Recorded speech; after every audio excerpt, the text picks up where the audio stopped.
All right, welcome back everybody to your favorite Klaviyo email marketing channel, the one you go to for all of these secret industry insights. I don't hold anything back here. My name is Philip Moldovanu. Today, we are going to be talking about email marketing for high average order value brands versus low average order value brands, okay? How do things look different? What exactly is different? What type of approach should you take for a high ticket product versus a low ticket product? Okay, the one thing to understand here, email marketing is completely different when you're selling low ticket products versus selling high ticket products, right? I'll talk about everything under the sun, right? So we're going to talk about the difference in the sales cycles for low AOV versus high AOV brands. The sales cycles are a lot more drawn out for high AOV brands, and they're a lot shorter for low AOV brands. We're going to talk about that.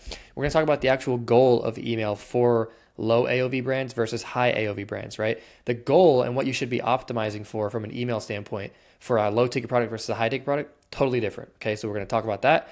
We are going to talk about the different types of email content that convert best for each price point. So what type of things and what type of communication should you be giving to a low ticket product audience versus a high ticket product audience in your actual email communication? We're going to chat about that. Now, for the purpose of this video, you can kind of get like creative with this, but I personally would consider anything high AOV as above $500 and anything below that low AOV. But really, when I say low AOV, I mean under $100, right? And if you want to get really low AOV, I'm talking like $10 or so. But yeah, these are just rough estimates, right? But you'll kind of have a feel for like where your product or your brand actually falls on this spectrum.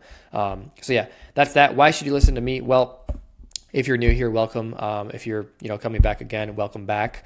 My name is Philip Moldovanu. I have over $20 million in added email revenue through Klaviyo that I've generated personally. I run one of the top fastest growing Klaviyo email marketing agencies in the industry. We send millions and millions of emails every single month.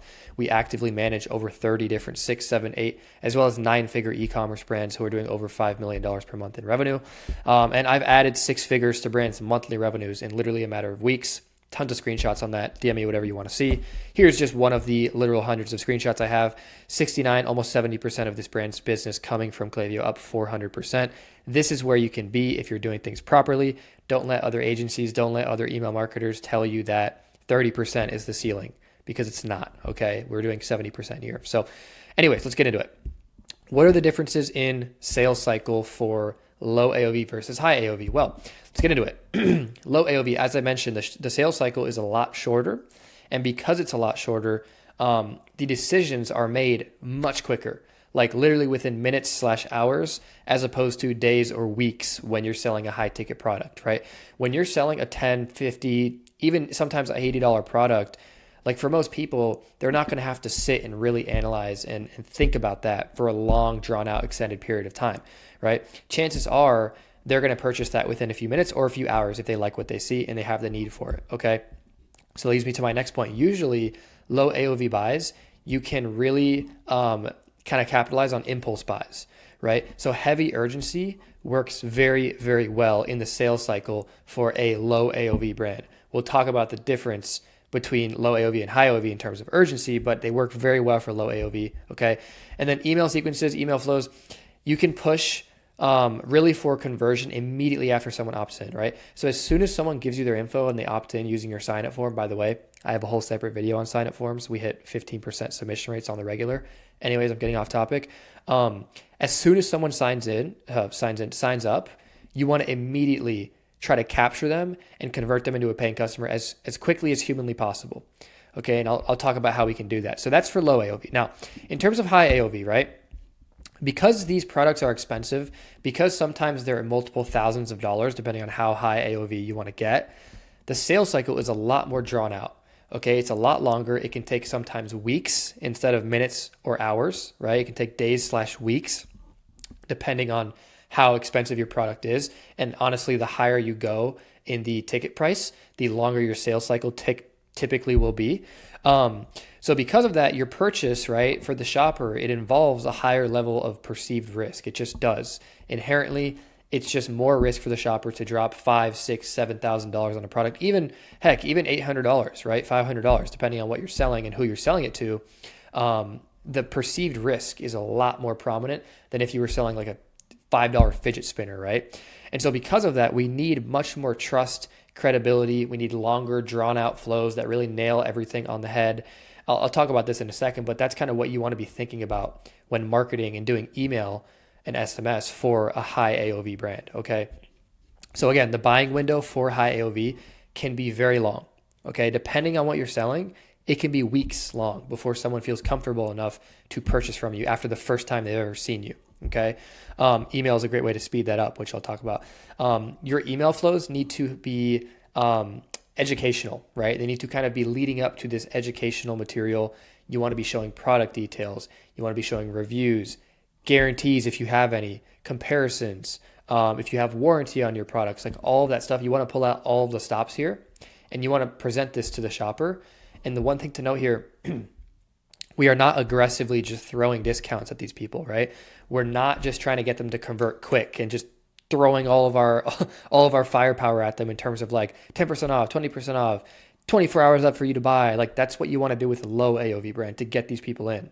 Okay. Not with a high AOV brand. You want to really just focus on nurturing this lead without hurting your brand equity, right? When you're selling a higher, more expensive product, you're not going to be giving 10% off. That hurts your brand equity. And just from an economic standpoint, 10% off of a $2,000 product is $200. It's a lot of money to be giving off. So there's a lot of reasons why you don't want to do that. But the overall goal here should be to convert them with your actual selling propositions as opposed to just throwing discounts at them. So that's that. And lastly here, I mean, no brainer, focus on removing risk, right? Remove all of the risk from the shopper, handle all of their objections. You should know your product by now. I mean, unless you like literally just started your store yesterday. But you should know your product well enough to be able to answer all of their objections in an email sequence tastefully while focusing on one specific thing per email. Do not try to throw in a million things into an email and hope it works. Keep emails specific to one objection, one selling prop, or one risk reversal, right? You don't want to complicate things. So that's that right there, okay? Now, more specifically, what is the goal of email marketing? Like, what are we really trying to optimize for when we have a low ticket product versus a high ticket product? Okay. So for low ticket products, again, the goal is to get them in extremely fast so that we can get them as a customer. We just want to get these people as a customer because we want to get them in so we can kind of increase that lifetime value. And the real profitability here comes from repeat purchases. Okay. So because of this, and depending on what you sell, right? Like for example, subscription-based brands or consumables, right? Supplement brands. We have a lot of clients who sell supplements, and this is the name of the game for you guys. You have to be more aggressive on the front end. Okay. It's okay if you know your economics. It's okay to give away sometimes even 25% off of your product on the front end in the sign-up form just to get these people as a customer, right? A lot of supplement brands, they have very high margins anyway, so they can get away with 25% off. But let's say even you wanted to get really aggressive. You want to do like ultra aggressive. You do 40% off your first purchase, okay? And you're basically, let's say, like a little bit better than breaking even, right? Or you're making a little bit of money, right? But and if you have proper email systems in place and you know how to do your retention marketing properly, or you hire my team, subtle plug there, it's very, very easy for you to just recoup all of your investment on the second purchase, the third purchase, the fourth purchase, the fifth purchase. If you have a proper upselling system, if you have a subscription-based model, if you know people are going to come back, if you have other products to upsell them, right? So that's kind of how you want to think about these things. It's okay to be more aggressive when you're selling a low-ticket product, right? The back end is all about maximizing your LTV with everything, like I just mentioned, replenishment campaign, subscription flows, upsells. Even if you're not selling like consumables or subscription-based products, unless you're like a one-product store, in which the high AOV would apply to you, even if you're low AOV. Unless you're like a one-product store, you can always show them new products, show them accessories, show them complementary products, right? The easiest person to get and to convince to give you money is someone who's given you money already in the past, okay? So make sure you're using email marketing properly and you're really kind of drawing out your retention. So yeah, that's low AOV. Now, in terms of high AOV, again, the main purchase here is usually your main profit. And what I mean by that is that, and there's exceptions obviously, but for most high average order value brands, the frequency of purchase is not super high, right? If I'm selling, again, like $10 gadgets, I mean, I could have a lot of loyal customers who come back once a month and buy another $10 gadget, right? But if you're selling a $3,000 product, a $3,000 sauna or something, how often is someone buying a sauna? They're not coming back every month and buying a sauna. They might buy a new sauna from you once every 2 years, right? If that, if you come up with a better model, they're not just going to buy the same one. You see what I mean? So because you're selling high AOV brands, because you're selling high ticket products, your main goal here is not really to draw out that LTV. If you can, you obviously want to do that. But the main optimization here in terms of from an email perspective, is to maximize your conversion rate on the front end, right? From leads, obviously, that have yet to purchase from you. The entire goal here is getting as many people as humanly possible who have interacted with your brand, who have taken an interest, who have even opted in to convert and to become a customer. Because you're spending money on ads, you're getting people to your site, however, organically or through paid channels, and you can't afford to have these people leaving without purchasing, especially, this goes for all brands, but especially if you're selling a high ticket product, right? That's the main goal here. Email for high ticket brands is more of like a CRO, conversion rate optimization channel, rather than an LTV channel, if that makes sense. It obviously always needs to be somewhat of an LTV channel, but for you guys, if you're watching this and you're selling high ticket products, your goal here should be to have a monstrous sign up form. Okay, when I say monstrous, like you're testing it constantly to make sure nobody is slipping through the cracks. You have a very beautifully designed welcome flow that's more drawn out, at least 10 emails, depending on how expensive your product is. We have a brand who's selling $5,000 products. Their welcome flow is 12 emails. Okay, 12 emails spread out across about a week and a half, usually, about 12 days, right? An email a day. And most people would say, wow, that's way too many emails, but it's not. They're tasteful, unsubscribes are low, and it helps in building trust and displaying value to the shopper of what your product does. What does it solve? What is the utility of your product? Are there reviews of it? What are other people saying, right? That's what you want to be optimizing for here, okay? And obviously all of this should apply in all of your flows, not just the welcome flow, okay? And then in terms of the post-purchase email, right? Your post-purchase email can focus on referrals, reviews, accessories.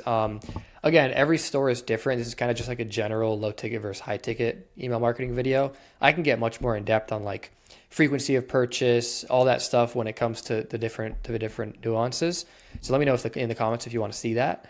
But for your post-purchase email, here, especially if you have other products to sell, you want to focus more on getting referrals from customers, right? Because chances are they're not going to come back and purchase again another sauna in 2 weeks, but you want to optimize for reviews to accumulate more social proof. If you have accessories, by all means, try to increase your AOV some more by including those. And you want to ask for referrals. High ticket products, right? It's not like a $10 gadget. Like me personally, I'm not going through the trouble of leaving a review or giving you a referral for a $10 fidget spinner. Like that's just not how things work. People don't do that. But when you're selling an expensive product, people inherently feel more connected to it when they've dropped a higher dollar amount on it. And so they're more likely to actually give you referrals and talk to people about it, and word of mouth really spreads that way, whether online or through word of mouth. So that's kind of the difference there in terms of high AOV, low AOV, in terms of like the actual goals. Now, what are the types of content that convert best for low ticket versus high ticket? Well, I'm glad you asked. So for low ticket brands, you can be very heavy on like the actual offers, right? So when you're selling low ticket, again, you want to be more aggressive. Like it's okay to be more aggressive. You want to get these people in fast so you can just increase their consumption rate. They can get your product and you can get them to give you money so you can sell them and increase your LTV quicker, right? So you want to get them in as soon as possible. Percentages off, obviously, in your sign up form, but also you can do them in your campaigns. Don't spam them. I actually just made a video on like sales strategy. Don't spam discounts. You'll fatigue your list and burn everybody out.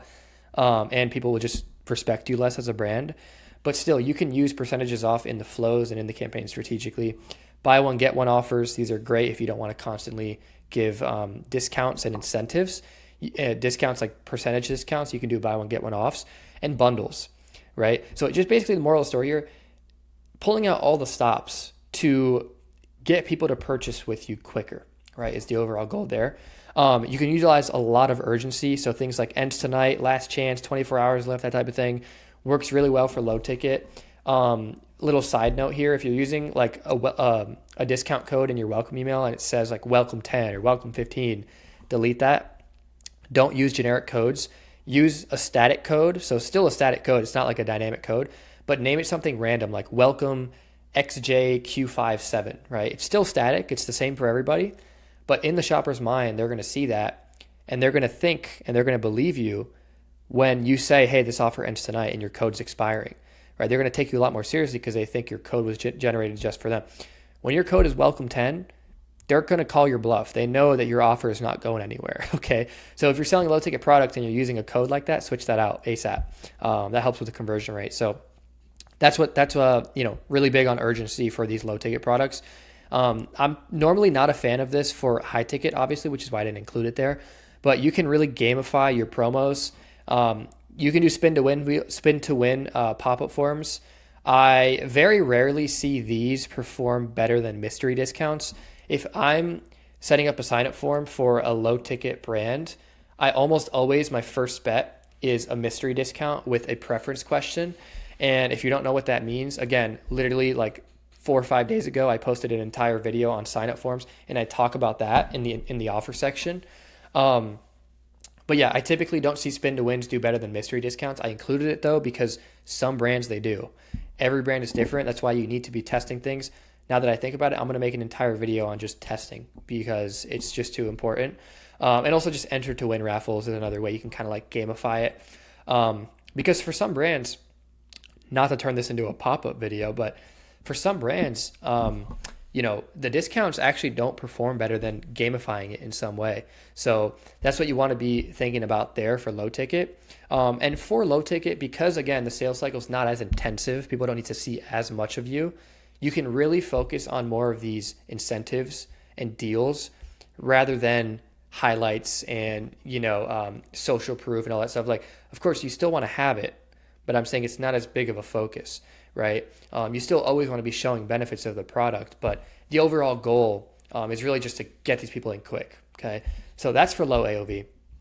Now, for high AOV, a little bit different. So like I said, the goal here is really just to focus more on nurturing these leads in a salesy way. You're not trying to give them incentives and deals and discounts constantly, especially if you're selling a more expensive product that just, for numerous reasons, is not good.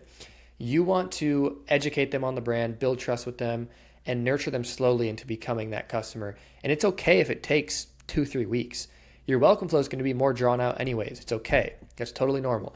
You want to be spamming them with social proof, an obnoxious amount of social proof. Like literally have an email dedicated to just social proof and make it obnoxiously long. That's a really good tactic we use. It's normally against common email marketing advice. You don't want to make emails too long, but this social proof email, just make an email either with testimonials, reviews, or actual UGC, and just have it an infinite scroll. Literally make it 4 or 5 scrolls long, maybe even more, of just stacked social proof. And most people are not going to sit there and read through everything, but they're going to scroll through it and be like, damn, this really just keeps going. They just have endless social proof, and that just helps psychologically. So definitely test that out. You really want to stress the features and benefits of your actual product. If your product is something that makes them money or saves them money, justify that and have maybe even a financial model of that or a calculator based on different situations of your ideal customer profile that you would obviously know by this point, right? So you see what I'm saying here? The common theme is you're really just making it super easy for them to justify spending a higher dollar amount with you, okay? And there's tons of ways to do that. Showing competitor comparison charts. We do these all the time. Don't have a bunch of text no one reads anymore. You want to use visuals and infographics, but use charts and comparison tables to show your product and how it stacks up against your competitors, right? Whether it's pricing, whether it's utility, whether it's whatever, your product, I'm assuming, has some benefits that you want to really stress. So visualize that. Risk reversals are really big for high ticket, right? Guarantees, warranties, free trials, everything you can think of. If you're really high ticket and you do payment plans, make sure you mention that because that really helps in people's buying decision. So make sure you mention all of that. And a big one here is just actual storytelling, right? There's more of a story with it. Show real customers, show people, help people kind of visualize what their life would look like with your product and with the benefits of your product more specifically. For a $5 low ticket product, you're not doing that. You're not, I mean, you can, but like it's just not super necessary. You'd have more fun and better, you'd have a better ROI by just, sending them aggressive discounts and deals to get them in, right? And then converting them better on the back end. So that's kind of my thoughts there. A little bit of all over the place, but I just wanted to kind of share my thoughts and put this together for you guys really quickly. But yeah, let me know what other topics you want to see in the comments. Last thing I'll say here, if you are an e-commerce brand, which is who this channel is dedicated towards, if you're an e-commerce brand doing more than $10,000 per month, and you want a team of experts to come in and handle your email marketing for you, or just overhaul your flows, we're pretty flexible. Shoot, in the link in the description, I have a full, first of all, I have a full link to my newsletter where you'll get 80 pages of email marketing advice for free upon joining. But then above that link, you'll see a link to my calendar. So if you want to book a call with me, I'll do a full audit on your entire Klaviyo account, top to bottom. I'll tell you everything that's going wrong, everything that could be optimized, everything that's losing you sales, and I'll explain how I would fix it. And I'll give you a pricing for our service, and I'll give you a projected ROI on our service as well. Let me know if you want that. You can book with me in the link in the description. And I look forward to speaking with you regardless. I hope you guys got some value from this video. I appreciate it, and I will see you all in the next one. Thanks.